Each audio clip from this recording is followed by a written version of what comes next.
হেৰে গাইছ এয়া দুপৰীয়া ৰন্ধা বঢ়া এয়া কাচকল ভাজি বনাম এফালে বেঙেনা ফ্ৰাই কৰিম মোৰো বেঙেনা আছে মোৰো ফ্ৰাই কৰি দিওঁ হালধি নিমখ জলকীয়া গুড়া এনেকুৱা সানি লৈছোঁ আগতে অকণ চেনি দি ভিজাই দিলোঁ অকল চেনি দি ভিজাই থৈ দিলে ৰ'বা চেনি দি ভিজাই দিলে অকণ ভাল হয় নিমখতকৈ অলপ চেনি দিলে এইটো ভাল হয় সেইকাৰণে চেনি দি ভিজাই থৈছিলোঁ অকণ দেখি ক'লা নহয় বেঙেনাখিনি ফ্ৰাই কৰোঁ যিখন বোলে ভোক লাগিছে ভাত খাব তাই আজি স্কুল 12টাতে লৈ আনিলোঁ তাই স্কুলৰ পৰা ফোন কৰিছে এই তাই দাঁত বিষাইছে বুলি কৈ আমি লৈ আনিলোঁ তাৰপিছত যাই পেলাই 12টাত লৈ আনি গা পা ধোৱালোঁ এয়া এবাৰটো হৈ গ'ল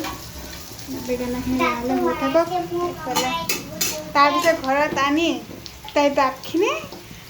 মানে দাঁতটো বহুত ঢিলা হৈ আছিলে সেইকাৰণে মই টানি পেলাই ওলাই দিলোঁ আগৰ দাঁত নহয় ছাইডৰ দাঁত এই দাঁতৰ কিবা এটা প্ৰব্লেম হৈ আছিলে এবাৰ ডক্টৰৰ ওচৰত যাই ফুৰি লৈ আহিলোঁ তাৰপিছত সেই দাঁত কেইটাই সৰি গ'ল তাৰপিছত যদি বিষাই বুলি কয় তেতিয়া আকৌ ডক্টৰৰ ওচৰত লৈ যাব লাগিব এইবিলাক কৰোঁতে মেলোঁতে দেৰি হ'ল দুপৰীয়া ৰন্ধা বঢ়া দেৰিছত ভাতটো খাব দিলোঁ তাই এইবিলাক ঘৰতে দেৰি হ'ব